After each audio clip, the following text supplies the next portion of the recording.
My video. तो आज हम देख रहे हैं प्लेसेंटा के बारे में। प्लेसेंटा के बारे में कुछ इन्फॉर्मेशन हम इकट्ठी करेंगे। तो सबसे पहले है प्लेसेंटा का इंट्रोडक्शन। तो सबसे पहले इंट्रोडक्शन के अंदर आता है placenta is a flashy and spongy like discoid structure.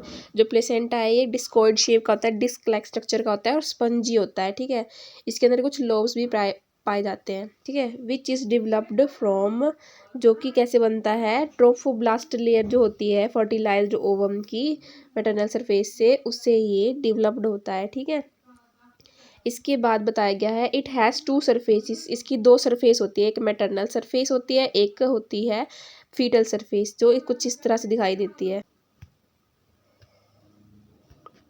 Placenta की जो ये वाली रेड ब्राउनिश कलर की जो सरफेस है ये होती है मैटरनल सरफेस, और जो ये ब्लूइश सी ग्रेश कलर की जो सरफेस होती है ये होती है फीटल सरफेस की पार्ट की। ठीक है, मतलब जो प्लेसेंटा का ये वाला जो पार्ट होगा, मतलब प्लेसेंटा का जो ये वाला पार्ट होगा, जो फीटल सरफेस होगा, जो फीटल की तरफ होगा, वो होगा ग्रेइश या ब्लूइश कलर का। ठीक है, और जो इस तरफ का पीछे का सरफेस होगा, पीछे का जो सरफेस होगा वो रेडिश ब्राउन कलर का होगा, और जो आगे का सरफेस होगा वो ब्लूइश ग्रे का कलर होगा। ठीक है, तो ये वाला सरफेस रेड होगा, ये वाला ब्लू होगा, जो फीटल वाला साइड होगा वो ब्लू कलर का होगा, और जो मैटरनल वाला होगा वो रेड कलर का होगा। ठीक है, जो इसके साथ कनेक्ट होती हैं, जो एक कॉर्ड लाइक स्ट्रक्चर, ये इस जो जो प्लेसेंटा को और फीटस को कनेक्ट करता है, जो बीच में जो बॉन्ड प्रेजेंट होता है उससे हम बोलते हैं अम्बिलाइकल कॉर्ड। इसके अंदर सिंपल वेन और आर्टरी पाई जाती है, जो फीटस से न्यूट्रिशन और रेस्पिरेशन, बैरियर फंक्शन, इम्यूनिटी सब कुछ फीटस को प्रोवाइड करती है। ठीक है, के बाद है it is helpful in maintaining pregnancy and performing important function. जितनी भी प्रेगनेंसी है वो टोटली प्लेसेंटा पे बेस्ड होती है, क्योंकि प्लेसेंटा ही है जो फीटस को डेवलप करने में, ग्रोथ करने में हेल्प करती है। ठीक है, इसके बाद हम नेक्स्ट पार्ट पे चलते हैं। इसके अंदर कहा गया है it is expelled out after the delivery of foetus. मतलब कि ये जैसे ही लेबर की प्रोसेस कंप्लीट हो जाती है, स्टेज 1 आता है। स्टेज 1 के अंदर क्या होती है, जो वो डायलेशन है सर्विक्स की, वो प्रेजेंट होती है स्टेज 1 के अंदर। ठीक है, स्टेज 1 ऑफ लेबर। और स्टेज 2 के अंदर क्या होता है, स्टेज 2 के अंदर डिलीवरी ऑफ बेबी हो जाती है। ठीक है, बेबी की डिलीवरी हो जाती है स्टेज 2 के अंदर। और स्टेज 3 ऑफ लेबर के अंदर क्या होता है, प्लेसेंटा की डिलीवरी होती है। ठीक है, तो स्टेज 3 जो होती है लेबर की, उसके अंदर प्लेसेंटा की डिलीवरी हो जाती है।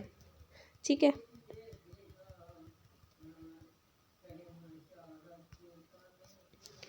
It is expelled out after the delivery of foetus at stage 3 of labour. ठीक है, ये फीटस की डिलीवरी के बाद अपने आप ही डिलीवर हो जाता है after within 15 minutes of third stage of labour. ठीक है, इसके बाद है it is disc like structure. ये एक डिस्क लाइक स्ट्रक्चर होता है विच इज़ थिक, जिसकी मोटाई 15 से लेके 20 सेंटीमीटर होती है एट द सेंटर। 15 से लेके ये 20 सेंटीमीटर थिकनेस होती है in the centre of placenta. ठीक है, और बाकी जो पेरिफेरल एरिया है, जैसे कि ये है प्लेसेंटा। ठीक है, तो इसकी जो मोटाई होगी बीच से वो होगी 15 to 20 सेंटीमीटर। ठीक है, और एट द पेरिफेरल एरिया यहाँ पे इसकी मोटाई थिकनेस होगी 3 सेंटीमीटर। ठीक है, बाद है 1 प्लेसेंटा कैरी 15। एक प्लेसेंटा के अंदर 15 से लेके 20 लोब्स प्रेजेंट होते हैं, 15 से लेके 19 लोब तक प्रेजेंट होते हैं, जिसे हम कोटिलीडोन्स बोलते हैं। एक प्लेसेंटा है वो 15 to 19 कोटिलीडोन्स यानी कि लोब्स कैरी करता है। ठीक है, इसके अंदर कुछ छोटे छोटे लोब्स पाए जाते हैं जिसे हम कोटिलीडोन्स बोलते हैं, जो कि 15 से 19 की संख्या के अंदर होते हैं। ठीक है,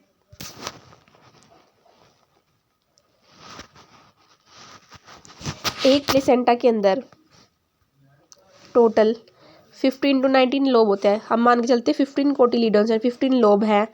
ठीक है, और इसके अंदर 60 टोटल स्टेम विलाई होती है। अगर एक कोटिलीडोन्स मतलब एक लोब जो है वो 4 स्टेम विलाई को कैरी करता है। एक कोटिलीडोन 4 स्टेम विलाई को कैरी करता है, तो टोटल 15 लोब होते हैं प्लेसेंटा के अंदर, तो 15 मल्टीप्लाई बाय 4 करेंगे तो आंसर आ जाएगा हमारा 60। तो हमारी प्लेसेंटा के अंदर टोटल 60 स्टेम विलाई प्रेजेंट होती है। इसके बाद है प्लेसेंटा की डिलीवरी हो जाने के बाद ताकि रिटेन्ड प्लेसेंटा ना हो और पोस्टमार्टम हेमरेज की कंडीशन पैदा ना हो, इसलिए प्लेसेंटा का एग्जामिनेशन करना जरूरी है, जिसके अंदर हम चेक करते हैं कि प्लेसेंटा के अंदर 15 to 20 लोब्स प्रेजेंट है या नहीं है, 15 to 19 लोब्स। इसके टोटल 60 स्टेम विलियाई प्रेजेंट है कि नहीं है। इसका वेट कितना होता है टर्म, इसका वेट होता है 500 ग्राम्स, मतलब बेबी का 1/6। ठीक है, अगर बेबी 3 kg का है तो उसका 1/6 क्या होगा, अगर बेबी है 3 kg का तो उसका 1/6 कितना होगा, 3000 ग्राम्स का बाय में 6, 500 ग्राम का प्लेसेंटा होना चाहिए। एट टर्म जो प्लेसेंटा है उसका वेट 500 ग्राम्स होना चाहिए। एट टर्म प्लेसेंटा का वेट 500 ग्राम्स होना चाहिए। ठीक है, ये हम क्यों चेक करते हैं, ताकि पोस्टमार्टम हेमरेज की कंडीशन ना हो। पोस्टमार्टम का मेन कारण हो सकता है रिटेन्ड प्लेसेंटा, अगर यूट्रस के अंदर प्लेसेंटा का लोब जो है वो रिटेन रह जाए। उसके बाद है इसका डायमीटर चेक करना है, 15 to 20 सेंटीमीटर है या नहीं है एट द सेंटर। ठीक है, और थिकनेस चेक करनी है एट पेरिफेरल एरिया। ठीक है, उसके बाद है अम्बिलिकल कॉर्ड की जो लेंथ है 55 to 60 सेंटीमीटर है या नहीं है। इसके अंदर 2 आर्टरी या 1 वेन प्रेजेंट है या नहीं है अम्बिलिकल कॉर्ड के अंदर। इसका कलर चेक करना है, बेबी की साइड से जो कलर होगा वो होगा ग्रेइश कलर, मदर साइड से होगा मैरून कलर। शेप जो होगी इसकी सर्कुलर और डिस्क शेप होगी। ठीक है, ऐसे ये सारी चीज़ें प्लेसेंटल एग्जामिनेशन के थ्रू चेक करनी चाहिए, प्लेसेंटल एग्जामिनेशन के दौरान चेक करनी चाहिए। ठीक है, इसके बाद फंक्शंस ऑफ मेन फंक्शन क्या है प्लेसेंटा के, तो इसका मेन काम होता है टेम्परेचर रेगुलेशन का। बेबी का जो टेम्परेचर रेगुलेट करता है प्लेसेंटा, इम्यूनिटी प्रोवाइड करता है, इम्यून फंक्शन प्रोवाइड करता है प्लेसेंटा, साथ ही हार्मोन की प्रोडक्शन और सिक्रेशन करता है प्लेसेंटा, न्यूट्रिशन को देता है बेबी को, न्यूट्रिशन की डिलीवरी करता है प्लेसेंटा, साथ ही exchange of oxygen and carbon dioxide, oxygen baby को देता है और CO2 वापस लेता है बेबी से। ठीक है, क्योंकि लंग्स तो बेबी के फंक्शनल नहीं होते हैं। फिर जो वेस्ट रिमूवल है वो भी प्लेसेंटा ही करता है। ठीक है, तो इन मेन जो काम है वो सारे प्लेसेंटा का ही होते हैं। ठीक है, तो ये सारे फंक्शंस थे प्लेसेंटा के। आई जस्ट होप आपको प्लेसेंटा का बेसिक सी इन्फॉर्मेशन मिल गई होगी। Thank you so much for watching.